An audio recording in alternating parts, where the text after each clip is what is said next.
Startup Therapist is in the house with us today. Jeff Hyman here to give us some tips on our running companies, and the big topic today is how to handle employees who are working remotely. So a lot of companies doing this. We've talked about this on the show before, but you say there's some basic steps that managers should be taking. Yeah, it's all the rage, right? Some companies are completely remote or distributed workforce, and if you try to manage those people the same way as in-house, you're setting yourself up for trouble. Because it's not the same. It's not the same, and so to pretend otherwise is kind of silly. So what's the first step? Well, the very first thing is to set expectations.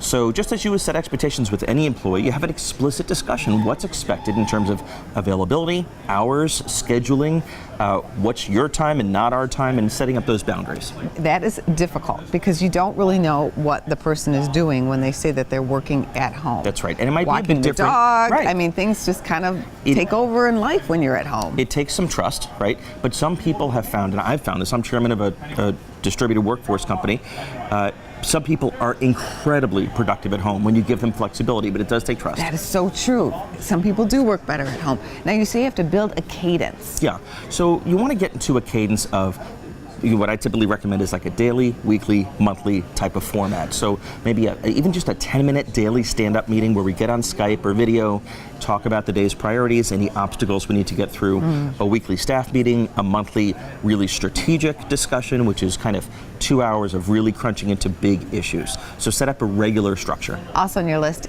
impromptu communication. Yeah, so just, the impromptu hallway conversations that happen in an office, you need to find a way to make them happen virtually, which can be difficult, right? So part of that is just you being proactive and reaching out on an impromptu basis, and part of that just is small talk. People need that water cooler talk, even though they're not working in the environment, but also having your staff know that you can interrupt me anytime. You don't need to wait for our next staff meeting. How much does the out of sight, out of mind come to play? A lot. It's really a big risk, and so including people in recognition programs, contests, awards, even if you're going to have a company meeting, letting people dial in remotely. If you can't do it on video, then at least audio, and pointing out people that are doing a great job working from home. And you also say it's important to meet with the person. Yeah, at the end of the day, there's no substitute for face-to-face, right?